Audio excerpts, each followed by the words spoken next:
Assalamualaikum warahmatullahi wabarakatuh. Salam, tabe selamat lindung latai, salam sujud kalian yang melempang. Om Swastiastu, salam sejahtera bagi kita semua.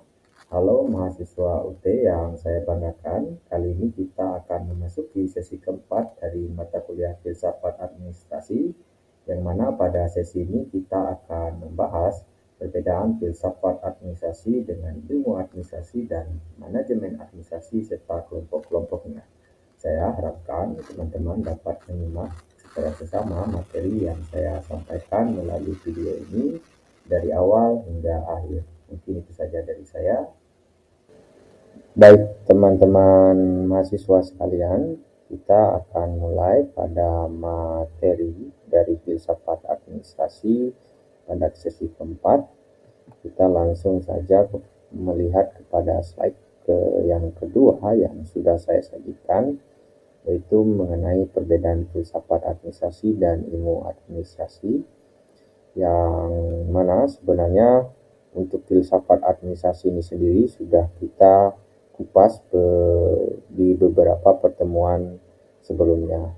Namun sebagai pengingat kita akan mencoba membahasakan ini kembali. Sebenarnya untuk mengetahui perbedaan baik itu filsafat administrasi dan ilmu administrasi, kita sebenarnya akan mulai pada suatu pertanyaan yang mendasar, apa yang membedakan filsafat administrasi dengan ilmu administrasi.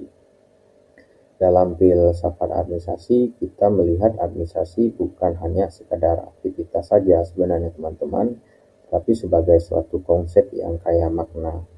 Filsafat administrasi menuntut kita untuk berpikir secara reflektif dan mendalam, kemudian mencoba mengeksplorasi alasan dan nilai di balik tindakan administratif. Di sisi lain atau yang berbeda, ilmu administrasi sendiri lebih fokus terhadap bagaimana aktivitas tersebut dijalankan secara efisien dan efektif. Hal ini lebih kepada menjadikan ilmu administrasi sebagai studi sistematis yang menata bagaimana berbagai kegiatan administrasi diorganisir agar tercipta keteraturan, atau yang sering kita kenal secara sederhana adalah tata kelola. Dengan kata lain juga, ilmu administrasi memberi kita tentang bagaimana, sedangkan filsafat administrasi lebih kepada bertanya dan melahirkan sebuah pertanyaan, yaitu mengapa. Nah, inilah sebuah perbedaan inti yang harus kita pahami berkaitan dengan perbedaan antara filsafat administrasi dan ilmu administrasi.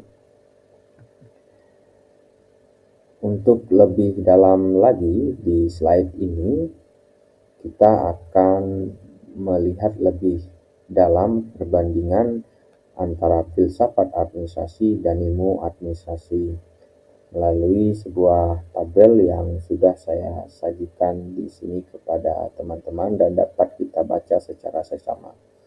Pada tabel yang saya sajikan ini memberikan kita sebuah pandangan yang sistematis sebenarnya tentang bagaimana dua bidang ini berbeda, baik itu dalam pendekatan, tujuan, serta arah dari konsep kajiannya.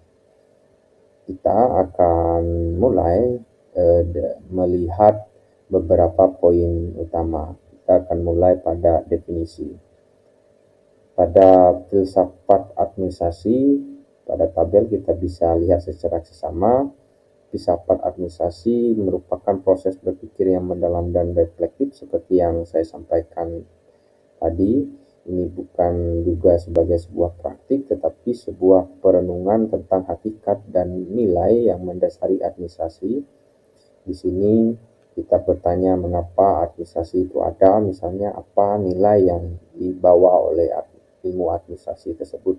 Kalau kita menggunakan konsep dari filsafat administrasi itu sendiri. Sedangkan di sisi yang berbeda, ilmu administrasi lebih berfokus pada studi ilmiah yang bertujuan menciptakan keteraturan dalam praktik administrasi. Jadi ilmu administrasi akan menjelaskan cara kerja administrasi dengan kerangka sistematis yang memberikan petunjuk tentang bagaimana tugas-tugas tersebut dijalankan secara etis, bukan hanya etis juga, tapi berjalan dengan efektif dan efisien. Kemudian kita masuk kepada fokus utama. Fokus utama untuk filsafat sendiri, dia lebih kepada nilai, kemudian makna dan prinsip dasar administrasi. Ini berarti bahwa setiap aspek dalam administrasi dipertimbangkan berdasarkan landasan filosofis yang mendalam, melihat apakah tindakan administrasi mencerminkan nilai-nilai tertentu. Sementara itu, teman-teman sekalian, ilmu administrasi sendiri dia lebih kepada berfokus pada ketelaturan dan ketertiban dalam kegiatan administrasi dan organisasi. Dengan kata lain juga, ilmu administrasi lebih berorientasi pada penerapan praktis untuk memastikan organisasi berjalan lancar dan efisien. Kemudian dari konsep tujuan, filsafat administrasi membantu kita memahami esensi administrasi sebagai dasar pemikiran. Artinya, ia mendorong kita untuk selalu mempertimbangkan nilai moral dan etika dalam proses administratif. Berbeda dengan itu, untuk tujuan ilmu administrasi adalah mengatur praktik administrasi secara ilmiah dan efisien, menciptakan sistem yang terstruktur sehingga organisasi dapat mencapai tujuannya tanpa banyak memiliki hambatan. Kemudian untuk pendekatan sendiri dan arah kajian, filsafat administrasi lebih menggunakan pendekatan yang lebih efektif dan filosofis, sementara ilmu administrasi lebih menggunakan pada pendekatan sistematis dan rasional. Kemudian kita lanjut kepada slide yang ketiga, atau mohon maaf, slide yang keempat, yang mana pada slide ini kita akan membahas berkaitan dengan administrasi negara baru yang diterapkan di Indonesia, yang mana administrasi negara di Indonesia berakar pada nilai-nilai Pancasila, sebuah falsafah yang membantu jalannya administrasi negara sejak kemerdekaan. Nilai ini mencakup pengelolaan keuangan negara, administrasi kepegawaian, dan pajak. Jadi kita melihat bahwa administrasi negara tidak hanya bersifat teknis, tetapi juga mencerminkan nilai-nilai kebangsaan yang menjadi pedoman dalam pelaksanaannya. Berikutnya, kita akan masuk kepada sebuah konsep manajemen administrasi. Di sini, administrasi diarahkan secara operasional untuk mendukung tujuan organisasi. Manajemen administrasi berperan sebagai pelengkap yang mendukung peran eksekutif tertinggi dalam organisasi atau sering disebut dengan manajer, kemudian memastikan organisasi dapat berjalan efektif dan sesuai dengan tujuannya. Dengan kata lain, misalnya, filsafat, ilmu, dan manajemen administrasi membentuk kesatuan yang berfungsi baik secara teoritis maupun praktis. Baik, teman-teman mahasiswa, kita masuk kepada slide terakhir.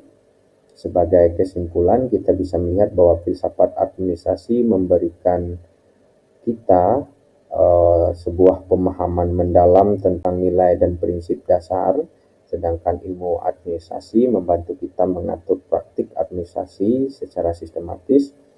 Adapun untuk manajemen administrasi mengarahkan semua praktik dan nilai yang ada pada filsafat administrasi, ilmu administrasi itu dapat diorganisir untuk mencapai tujuan secara efektif maupun efisien dari tujuan administrasi itu sendiri.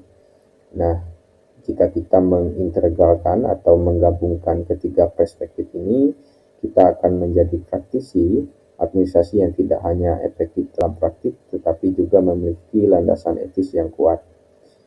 Saya harapkan penjelasan ini dapat memberikan perspektif yang lebih kaya dalam memahami administrasi dari sudut pandang filosofis hingga praktis.